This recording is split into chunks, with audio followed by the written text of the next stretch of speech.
those who are saying, yes, state policing, advantages, disadvantages. There are those who are saying restructuring, what we have presently is not working. If you were to pick which one would come first, is it to restructure Nigeria in the manner of getting rid of aspects of our constitution that those who say that constitution does not really reflect the will and the aspiration of the Nigerian people, or you just go straight for state policing? Which one would you pick for? I think for me, I'd rather go for restructuring. And I'm sure you have all the information. This is coming so soon. Even Tinubu is in shock when he listened to this message. The Northerners are already calling for restructuring. You think this is governor of our state. They're already calling for restructuring.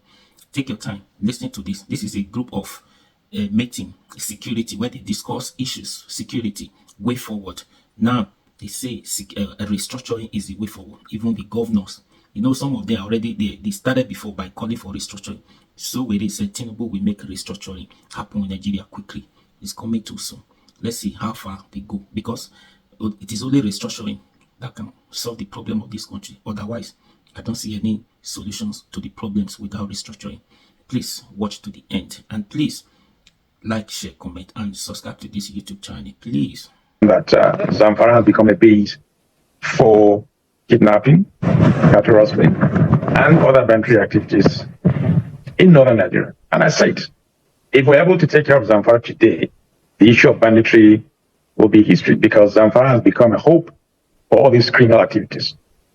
And like I said, if I'm in control, believe me, in 2 weeks' time, banditry issue will be history in Zamfara state. And that, same applies to all the governments of northern Nigeria and even beyond. So you will like state police? In a way, yes. It has advantage and disadvantage. But to some extent, yes, I do want to have that control. Because if I do, then I know exactly what to do, because we understand the environment very well. We live with these people. We know where they are. So getting them is not an issue. We have the intelligence. We have everything. Well, what is frustrating? What would you say is frustrating you the most in all of it? What would you say is more frustrating? On one hand, you do not have full control, but aside that, you say you have intelligence. Sharing political interference is the major factor here. If you don't have that, believe me, the military, they have the capacity to crush anybody. Remember, we do have our forces in Liberia, Sierra Leone, and they did excellent, very well.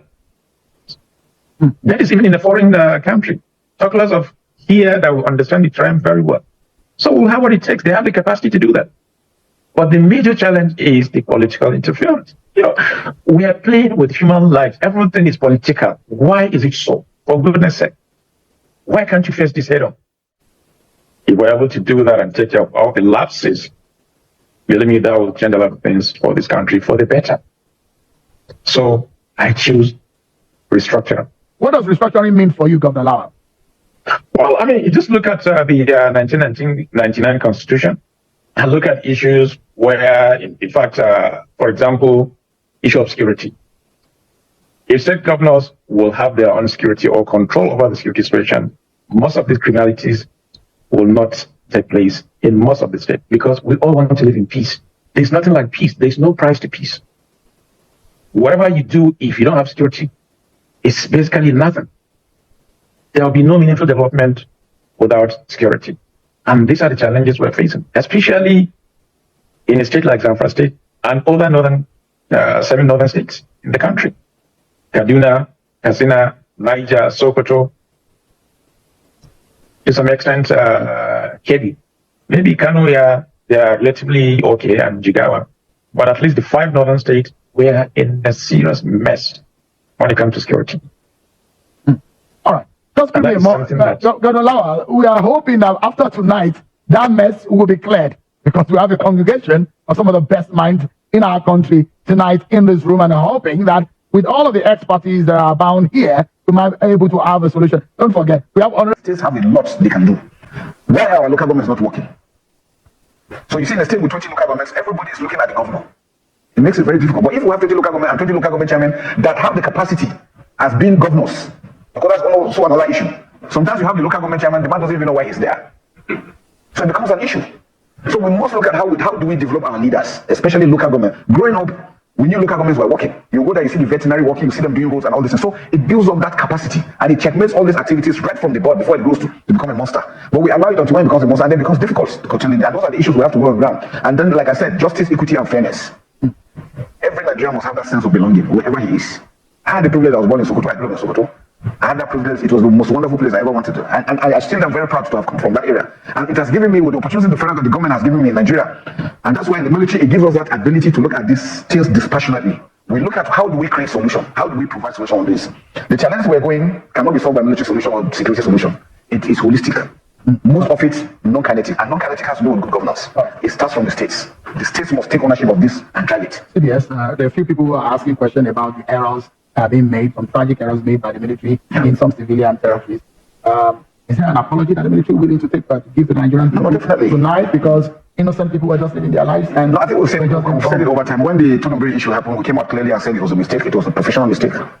Yes, we don't want to give a reason why it happened. We knew why it happened sometimes because, again, if you look at the history, it is not just that it was deliberately done. It was just that there were circumstances that happened that made it happen. Have you learned our lesson? A lot. We've gone to training with anybody being held accountable. We have our commercials on ground. We follow through the legal system directly. We don't. We're a professional and we've done things even outside Nigeria. So why not in our own country? We go through these things. And let me tell you, once there are operations ongoing, they are bound to be mistakes because we're human beings. Sometimes you fire a weapon, the weather affects it. You can't control that. Serious. I'm worried. Yes. And a lot of people, I'm responding directly to questions people are asking online. There are those who are worried that the accusation and allegations against men of the Nigerian Navy on issues of piracy, that they are in cahoots and they are in connivance with some of these people who are stealing our crude and not allowing our economy to grow. Maybe in the past. It's not happening now again. Maybe in the past. Now, nothing is 100%. And we pick our recruits from the citizens, from the communities. We're not bringing them from heaven or from somewhere. So whatever it is that is ongoing will also affect the armed forces. But we have a system that checkmates that. And that's why all our operations, we have standing commercials. Just recently with commercials, we will jail them, we will dismiss, we will reduce them in rank. We don't entertain the discipline. But, I mean, are you able to tell Nigerians what you are doing? Because Nigerians are the ones that are bearing the brunt. If those who are responsible are being dealt with, Nigerians deserve to know. No, but I think on some occasions, when I was in the theater in Maiduguri, we announce, we do a media chat where we pronounce what are the offenses committed and what actions have been taken. We do that in clear terms. And if we get the police, the prison, they will tell you the military people that have been jailed for issues on that. We do that sort of thing. Give me a moment, everyone.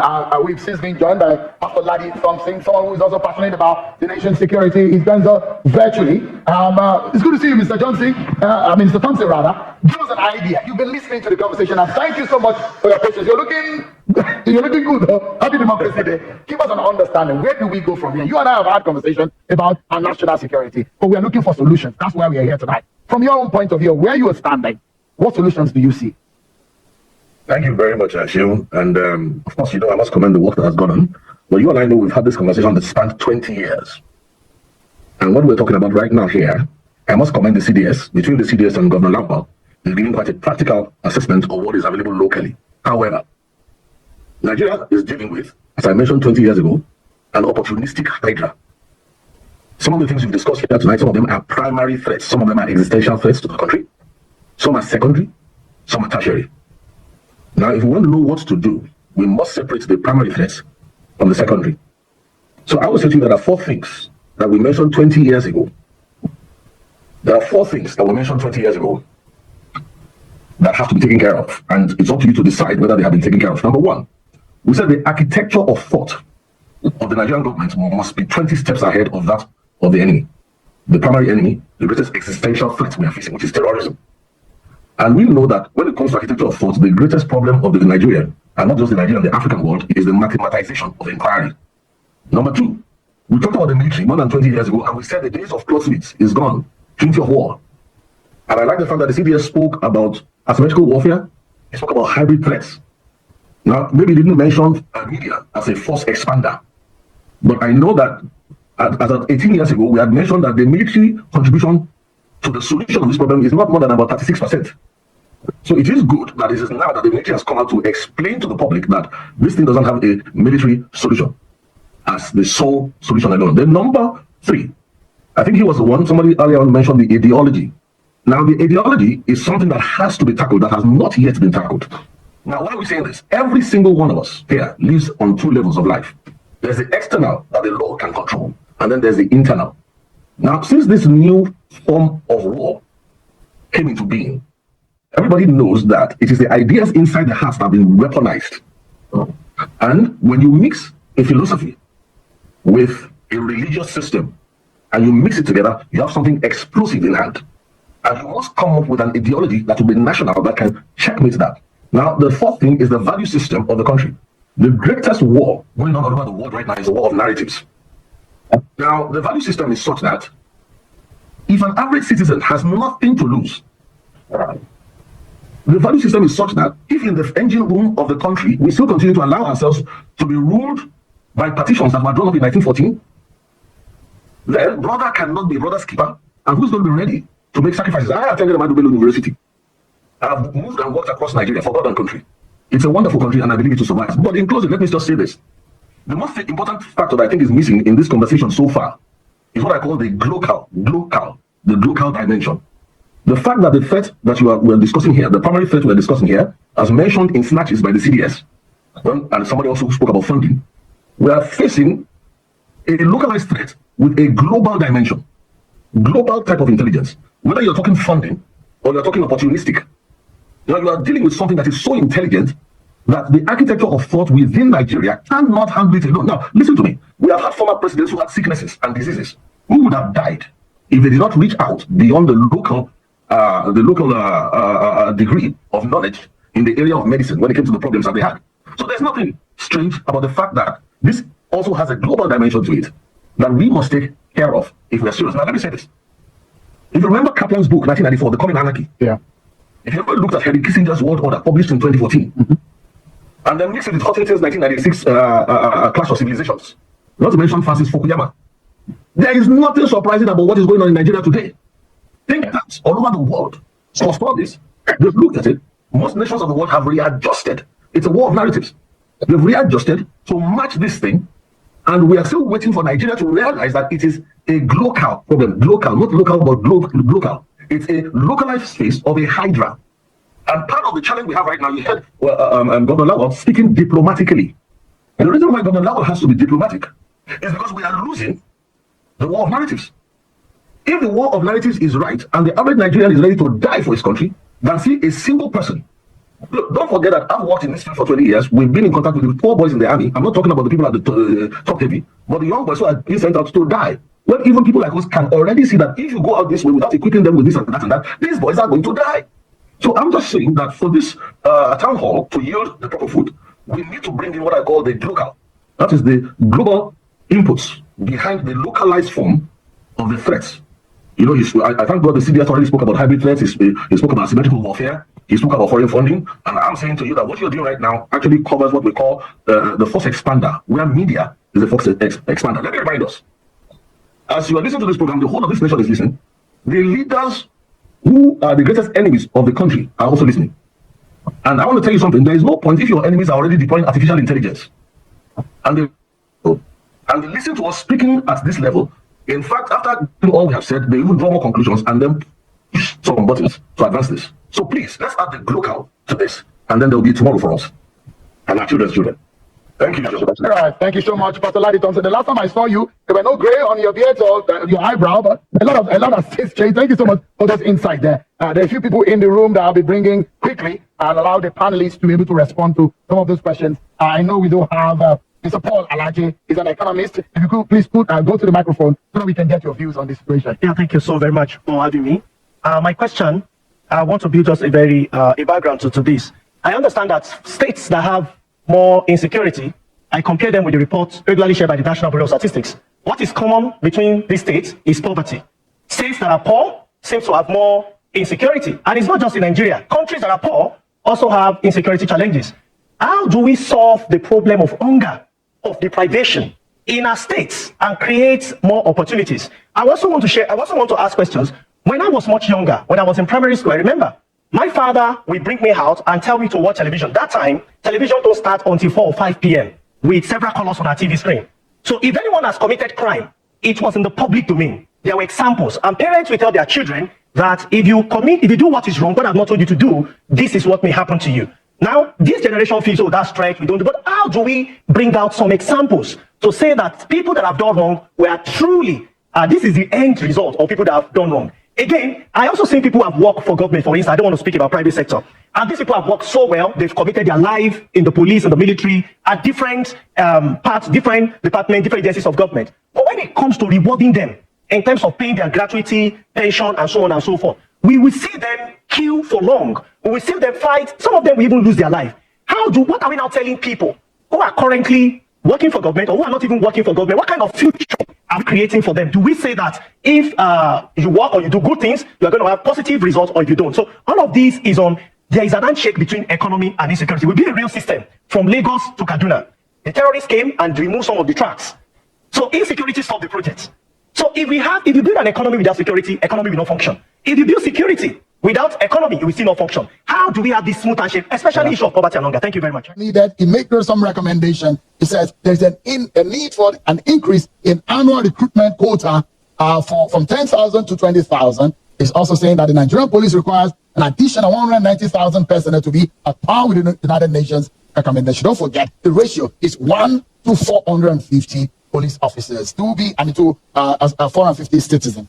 So let's go further and let's give an understanding of just what we have on our hands. Of course, we do know the number of police officers, but a lot of people will say, do they have the capacity, numbers to police Nigeria? These are major questions on the minds of everyone. These are some of the major security challenges of our nation today. Lack of funding, inadequate personnel, manpower, ineffective legal framework, lack of intelligence coordination, inadequate intelligence gathering and coordination. Those are the times that we say fifth columnists within the security network and infiltration are some of our major problems. Again, we have some major threats across the country. One region with its own problems, which the security agencies say they are working towards. We have the militant Islamic groups, criminal gangs, other farmer-related violence, militant Biafran separatists, piracy, security sector violence against civilians. These are some of the security threats that we're talking about today in our nation.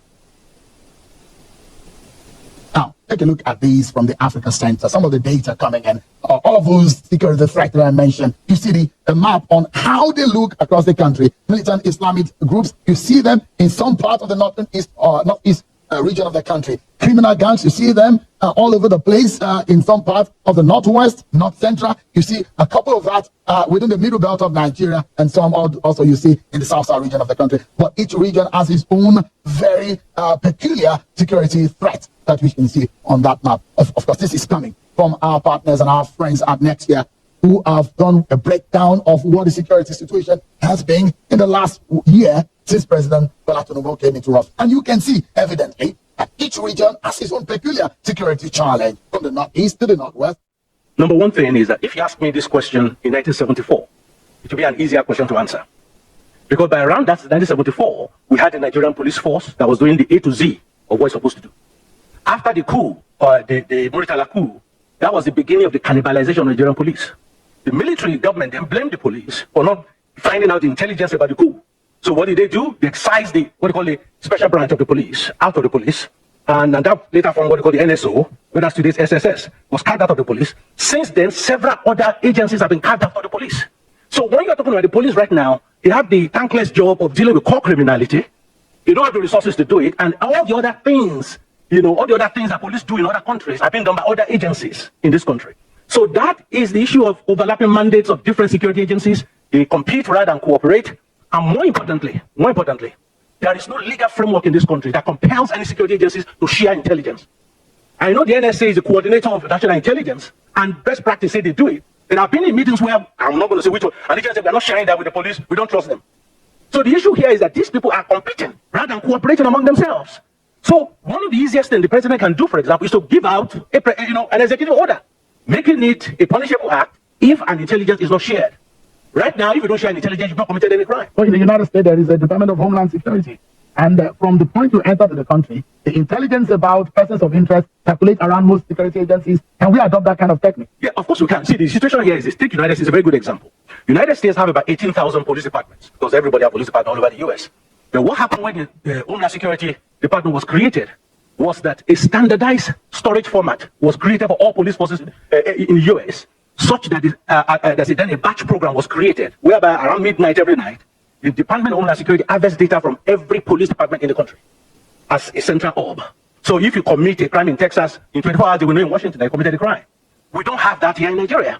That this is what I'm trying to say. Fragmentation and the competition means there is no visibility. The truth, I mean, look, the truth is the fact that you can come out of prison in Sokoto tomorrow and go and join the Nigerian police in Lagos, day after. They have no way of knowing unless you declare it yourself, because there's no central database, of these things. For example, as you enter prison, your fingerprints and data are taken. That's supposed to be sent to the police fingerprint department. Sometimes for 6 months, 8 months, police don't get anything from the prison. Look, we have problems. Fragmentation is a major problem. The left hand is not talking to the right hand, and we have so many. I mean, look, we are talking about in England. If you are a civil servant and you steal, they call the police. Here we have ICPC, we have all kinds of, we've just cannibalized the whole system. And this is what makes everything worse. This is it. There was a case in Kogi when the civil defense sued the police. They said the police was encroaching on their turf. The Court of Appeal, when they decided that case, said the Establishment Act for Civil Defense did not remove those powers from the police. Police still have the power to, let's tell all of them, drug crime, NDLA, police still have power to over that. Road safety, police still have power over that. EFCC, police still have the financial crimes unit. So every of these cannibals that have been created out of the police still left the police with those powers. So the question now is, people now cherry pick who to call when they have a problem. Who do you have influence over? So we need to really do a comprehensive security sector reform in this country, whereby there's a bit more of harmonization, so that if one agency has, okay, you are talking about. So you agree with Governor Lawal to say restructuring is one thing that we need. Okay, you have mentioned the private security firms earlier. Right? Yeah. Do you know the private security firms in this country? Who do you think controls and manages them? Civil defense, not the police. Police have no, they are regulated by civil defense. So if police needs information about private security, they have to go to civil defense to get it. Why are we fragmenting things? That is the problem. So we need, instead of dancing around all these issues we are doing, we are doing this, we are doing that, because if we don't think differently, we will continue this cycle of insecurity. All right. Let me quickly. There is a major legal framework lacuna here, Samson, isn't it? And how do we get around it? You see, yes, there's a lacuna with the law, but it isn't just about, it's not about the law. There are three fundamental things. Public safety or managing security is rooted in public trust. Earlier, the DIG referenced the aphorism, see something, say something, and do something. If our security agencies don't repose trust and confidence in citizens, there's no way citizens are going to share intelligence with you. And I think that if we think about solutions, the posture of our security agencies need to change. Nigerians feel insecure. You don't want to know the number of Nigerians who on a daily basis have their family members kidnapped. And when they report those cases, the response from some of the security agencies is not just demoralizing, but it's just heartbreaking. And so our security agencies need to inspire confidence. And there's no need to gaslight citizens. Admit that there are challenges. Tell us the effort that you're making and we will support you. But not look at Nigerians in the face and say that the challenges of insecurity are not much, because they are the ones feeling it. The second deals with extrajudicial killings. And I talked about structural injustice earlier, and it's actually two ways. I think for a summit like this, we need to condemn acts by either Nigerians or non-Nigerians who are killing our security agencies. In the last couple of months, it is un-Nigerian to see how our military and police officers are being killed. It happened in Delta, it happened in Benue. These people are human beings. They have families. And so if Nigerians, or non-Nigerians are rising up against our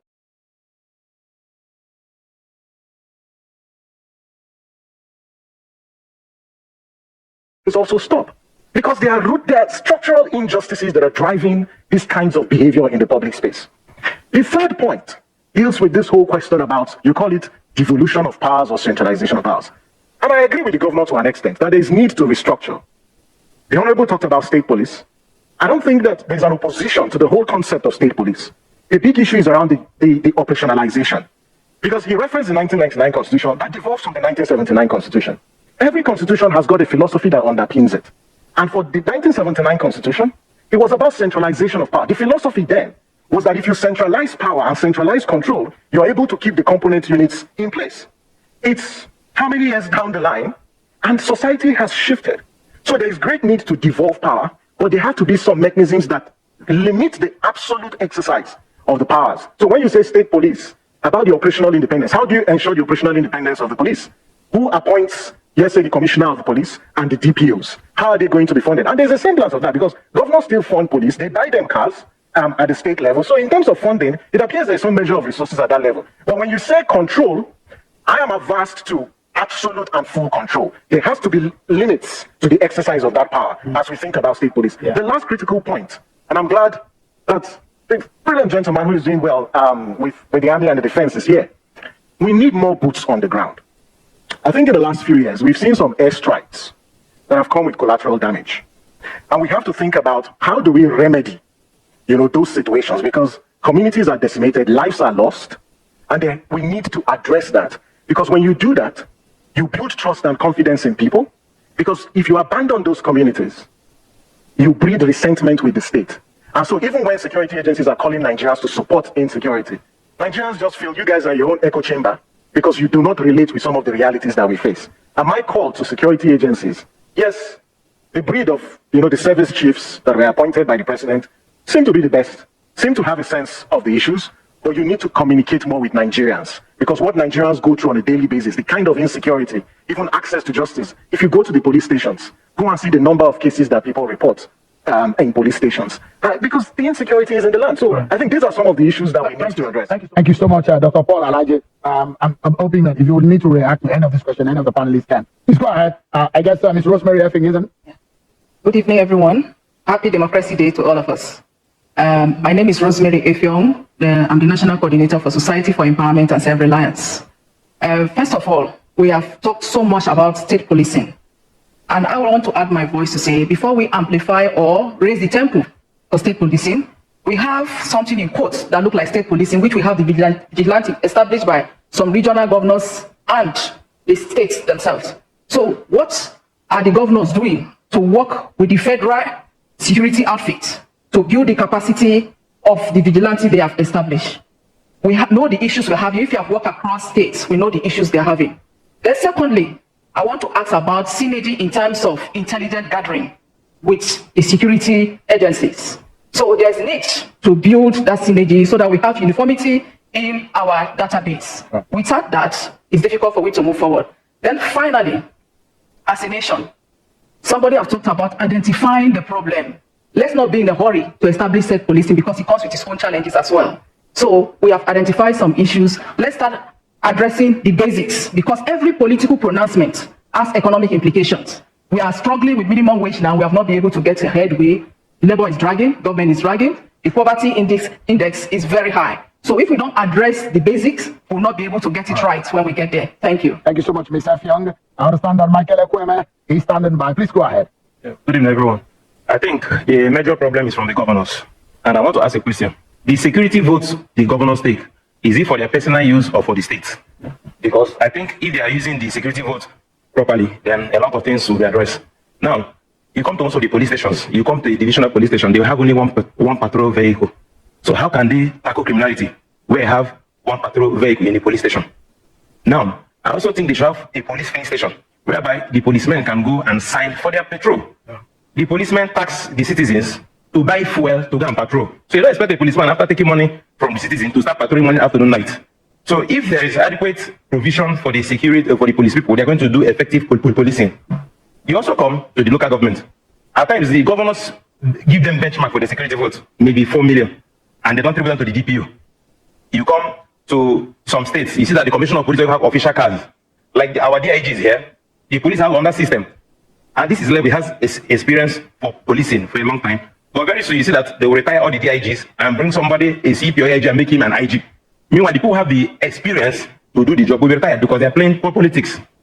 Then you come to our localities. When you give information about a criminal to the police, tomorrow they assassinate a person because he's not protected. Then we also lack values. You now see today, you see a young boy, a young girl in SS1, E1 using an iPhone of 1.5 million naira. What is he doing? Then other people are trying to emulate. Everybody wants to live a big life. People are not being questioned. How did you make your money? Thank you very much. Thank you so much, Michael Ekweme. I guess it's Jonathan Bawa, isn't it? Yeah. Please go ahead. Thank you for having me. My question borders about the relationship between the security detachment in the states and the state governors. Because I watched helplessly how the state governor was trying to make a point that he's not in charge. And oftentimes we know that state governor is being called chief security officer of the states. So today we are hearing that he's not in charge. And we definitely know that these people take every weaknesses of lack of cooperation between the state governor, who happens to be the chief security officer of the state, and then the security detachment in the states to perpetrate their hideous activities. So can I want more to have more the CDS to elaborate more on the relationship in terms of control order and information divergement between the security detachment and the state governor, to know whether the state governor can be able to control the security personnel, that there's a problem here and there's a problem there, and they also obey the instruction. Thank you very much. All right. Mr. Onibare, good evening. Good evening. Thank you. Good evening, everyone. My name is Buki Shonibari, and I'm the Executive Director of Invictus Africa. When the Chibok girls were abducted 10 years ago, one of the things that we said was that it was an unprecedented action. And that is because we had over 200 school children taken. It was unprecedented because we've not seen that large-scale amount of abduction at one time. Now, between 2014 and 2024, 10 years on since the Chibok girls were abducted, we've had at least 35 abductions of school children that has led to over 2,000 school children that were abducted in those cases, if not more. Nigeria is party to the Safe School Declaration. So my question to the security agencies here is that what measures have been put in place to ensure the minimum standard, at least, of security and safety of schools, so that children can enjoy the right to education without diverging sensitive security strategies? Are there measures being put in place to make sure that we don't have a repeat of Chibok girls abduction or all other large-scale abductions that we have seen in recent times? And lastly is to ask about the missing persons register. One of the things that came up following the abduction of the Chibok girls is the fact that Nigeria, we don't have a missing persons register. And yet every day we see that the military rescue people who have been abducted or kidnapped at one time or the other. Do we have data to show who was abducted, when and where? And so families can also know where to check. And when the security agencies rescue these people, we can tick off their name on their list and we can know the state of missing persons in Nigeria. Thank you. Good evening, everybody. My name is Sheila Kujabi. It's no secret that we have innumerable brilliant young minds in Nigeria. So my question is this: what efforts are being made to capture the young energy of Nigerian youths who are technologically advanced, tech-savvy people that have the abilities to go off, to go and miss, if these skills aren't properly harnessed? That's my question.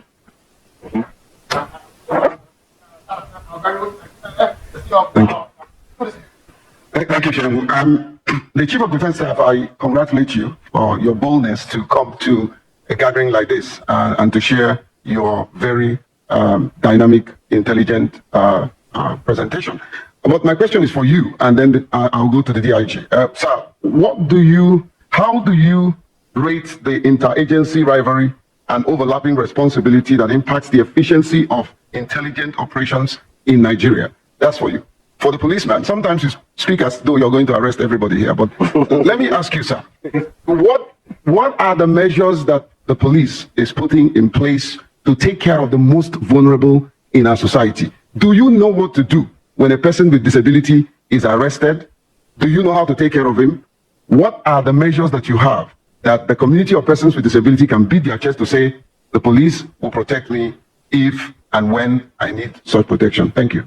Thank you so much, I appreciate it. Let's go around the room, and if any of the questions are not answered, I will remind you. But let me begin. I think it's something we've not heard your voice in a while. Are there any areas of some of these concerns that you'd like to touch on quickly? Well, since Jake spoke last, I think that we owe an apology to the women of Nigeria. And we are discussing a very fundamental issue where in most cases they are the worst victims. And on this panel, we don't have women, but they are contributing from the floor. So we do sort of apologize. We should apologize. And it's really serious because I prefaced my intervention earlier with the discussion around transparency and inclusion. I think there are 3 key points. The first point is when you think about political will, it's political will across board. It's political will to amend the Constitution to address some of those structural inequities that are laden in our Constitution. So if you say it's devolution of powers, but safeguarding our local government system, one of the best things that has happened to us in Nigeria today, there seemed to be an elite conflict or a conflict in the elite class with respect to devolution of power. While the president, on one hand, is pro-devolution of power, but at the component units, which are the state governors, some of them are averse to local government autonomy. And I think it's an opportunity for Nigerians to rally around the National Assembly in its effort to amend the Constitution to institutionalize local government administration, because it will deepen local governance. The second is about accountability. So when we talk about terrorism financing, and I say this, I think the average Nigerian on the street, it would take a miracle for them to believe that the rate of arms proliferation in Nigeria, as well as terrorism financing, does not have a taint of complicity on the part of certain actors of state. Because how do these arms come into the country? Where do they come from? Yes, even if we have porous borders, but somehow, somewhere, we know that there are security checkpoints. We know there are gaps, but there are also institutional mechanisms. And so we also need to deal with the issue around the transparency of our security agencies. The good thing is there are fantastic, great security personnel who are doing their bit, but they are also bad eggs. We need to fish those bad eggs out and prosecute them. The last point is about accountability at the state. Of course, when you talk about addressing poverty, how do you address poverty? When only one governor, a former governor, in a state in Nigeria, went to a school, an American school, and paid how much? Over $700 and something thousand ahead for 10 years, right? The state decided to act. What happened? They appropriated the judiciary to prevent prosecution. Now, it's at the heart of it, because if that money was used to create jobs, was used to address the health challenges in that state, perhaps this question about addressing poverty would have been addressed. It's the same thing when you look at the governors and you talk about security vote. At the state, we talk about the National Assembly. You mentioned the state houses of assemblies. How many state houses of assemblies are so independent to limit the excesses of the governors at the state? So if we think about broader structural reforms, even when the National Assembly passed autonomy for state houses of assemblies, do you know what happened? Some of them did what? Rejected it. Even when there was an executive order that money should be transferred straight to local government chairmen, do you know what happened? Some local government chairmen, after they got the money, they came back to the governors and said, this is the money that we received. And so it tells you that we need to strengthen accountability at the local government level, especially limiting the excesses of the governors. But we can't end this by not raising the question about socialization around who has a responsibility for security. And I think one big takeaway from here for Nigerians who are listening is that you have a role to play in this entire security architecture. It's not just for our security agencies. Our security agencies have their own role, but as a citizen, you also have a role. And one of those roles is to ensure at the state you hold your governors to account for some of the monies that they are not accounting for, and they are using them to fight inter-elite wars. Quickly, because we are totally out of time, I like our interventions to be quick so that we can. Dr. Omale, please go ahead. The link between economics, between poverty and insecurity. Yes, it's one of those things I said earlier. And I think the easiest way to do it, like I was saying, is that the security agencies are doing a good job of fighting insecurity. The government policies are dumping more people into the pool of insecurity. So one of the easiest ways, which can be done by executive order easily, is for the government to insist every major policy of government will be backed up by security impact assessment. For example, let's say the customs says we're going to increase tariff on imported cars by 300%. If you do a security impact assessment of that policy, that may mean that, hold on a second, cars have to go up by 20%. 2 million more cars will be stolen every year. So confronted with that, the government will have to decide whether that policy will go ahead. And if they want it to go ahead, it might mean to say, okay, police, here is 2 billion, strengthen your car theft unit before we introduce the policy. But the whole idea is for government to understand that every policy has security impact. Right now, that's not been done. So the security are fighting the bad guys, but more people through necessity or through poverty are being thrown or being predisposed to being used for that. And that's the first thing I wanted to say. Now, somebody asked a question about the youth. One of the things that is missing within our internal security setup in Nigeria is the liberal use of technology. That is a major failure. There are predictive tools. I mean, for example, I was once showed a system whereby you mount it, and within a 6-week period, it will maybe man on the main road. Within a 6-week period, it will give you, based on AI, will tell you averagely how many cows passes that road every day, how many motorcycles passes that road every day, how many human beings passes that road every day. Suddenly, if 50 motorcycles shows up, that's then we flag it immediately. And you want the system. Because hold on a second, this is unusual. So the idea of Boko Haram on 100 of them on 100 motorbikes invading a village wouldn't happen. So there are tools and technologies that can be used as early warning system, which we can use the abundance of our youthful energy in this country to leverage. And lastly, police sector reform. Police reform is absolutely essential. And I think that area needs to be given a boost by this government. I know they're working on something in that regard, but we need to see concrete action to show that they are working to make our police even more better. Thank you. Thank you so much. DIG, your intervention. Would you like to touch on a few of these issues? But I can. Thank you, Sean. One of the discussants talk about missing person register. Missing person register is an item that is always in each and every police station and divisional headquarters. Once there is a reportage of whoever is missing, it will be recorded, and at the end of the month, it will be disseminated and forwarded to headquarters as a return. And that department is under research and planning for statistical data. So there is a missing persons register. So there is missing person register. Then the issue of how safe our school should be, somebody should remember what we have. We have Safer School Initiative, where the members of the communities and the police personnel there and each security agency there are trained on just a one-day workshop where we have community safety officers, where there will be a sharing of information. When you look at Chibok girls that were taken that time, before the terrorist strike, they went there, they met a Shushina and asked him, there is a school around this area, and he refused to answer them. Assuming that initiative is already on, he will have been trained, he will have passed that information to the police and other security agencies, and things will have been abated. Proactive policing. All right. Additionally, again, finally, even the same issue of that same Chibok girls, if the girls too were equally trained that in case there is any emergency or anything, this is the muster point, this is where you will be.